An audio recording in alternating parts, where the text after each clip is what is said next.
As long as we draw breath, the wheel of fate turns.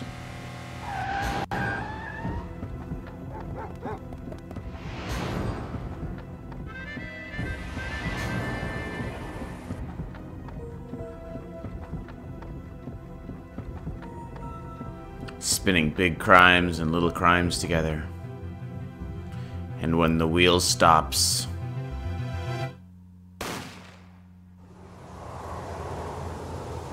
you die.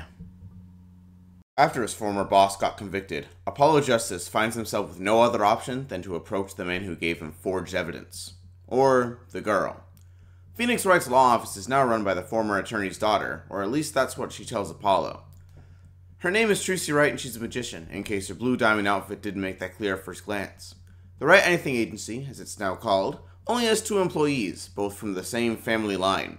Trucy reveals that she's only 18 years younger than Phoenix, which, among other issues, leaves the mystery of why she never showed up in the original trilogy of games. How and when exactly she came to be part of Phoenix's life shall be left for later. Speaking of Phoenix, he's been in the hospital all day, and the two decide to pay him a visit. Phoenix gets up from his bed to talk, as if he wasn't just hit by a car. Phoenix tells Apollo that his agency has a client for him to represent, Phoenix himself. This time, rather than the defendant, he's the victim. Phoenix wants Apollo to find who crashed their car into him, half-jokingly. He does want Apollo to investigate yesterday's hit-and-run, but mentions that there's a second, external client back at the office. Apollo Justice's character design is among its greatest strengths, and I'm going to mention it again and again. Look at this guy's noodle hair. Emphasis on Guy, as that's his name. Guy Eldoon, that is. And of course, he doesn't need a defense attorney. Guy is the owner of a noodle stand and a harmonica, but he's lost the noodle stand now. Supposedly he left it alone last night and it was gone by the morning. Adding to the chaos, it turns out that Trucy herself has had a precious item stolen, one of her precious magical props, which I intend to avoid naming for the entirety of this case. She left said prop outside and the thief ran by almost immediately. Trucy gave chase, but wasn't able to catch the thief or recover the item. Less than 16 minutes into the case, and we have 3 crimes, not one of them murder! Apollo and Trucy decide to investigate the scene of the crash, and find themselves in front of an ornate mansion. A woman with the dress of an empress and the stare of a vengeful goddess makes herself known as Plum Kitaki, of the Kitaki family. As the name suggests... Oh, little girl, you should know, we're gangsters.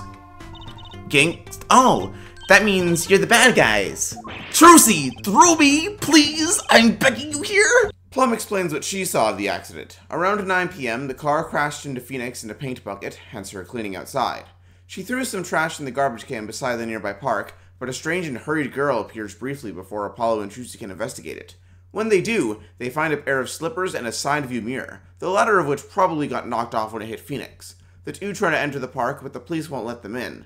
Among said police is a girl in familiar to some pink glasses and a lab coat, but she certainly doesn't recognize the 2 investigators. They ask Plum why the park is blocked off, and finally, it's because of a murder!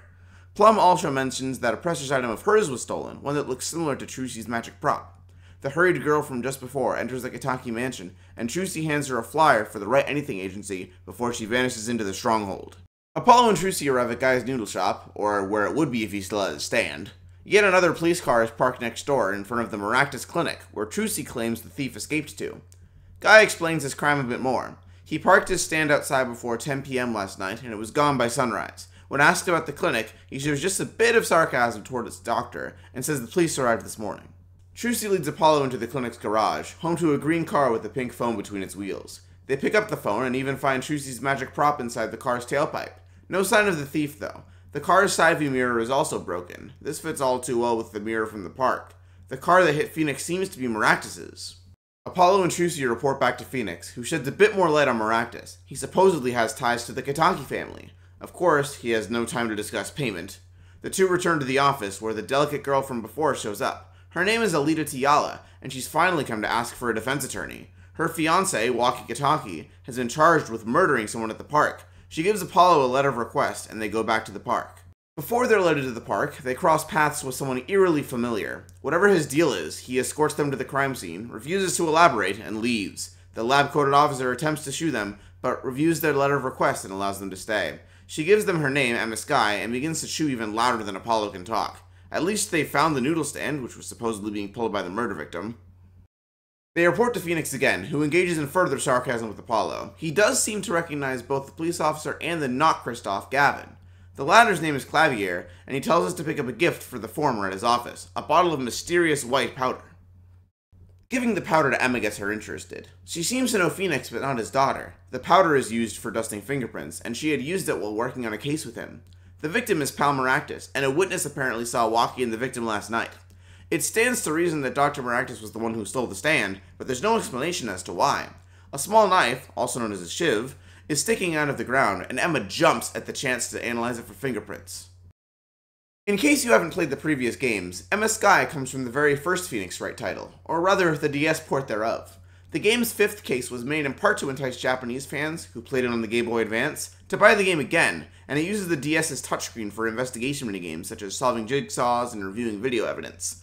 Emma was, and still is, a plot device in a sense. She provides a very convenient excuse to involve these minigames. Blowing on the DS's microphone and using its touchscreen is a lot more fun, involved, and realistic than pressing buttons in the remakes, but it's not the end of the world. These minigames only take a minute or so after all.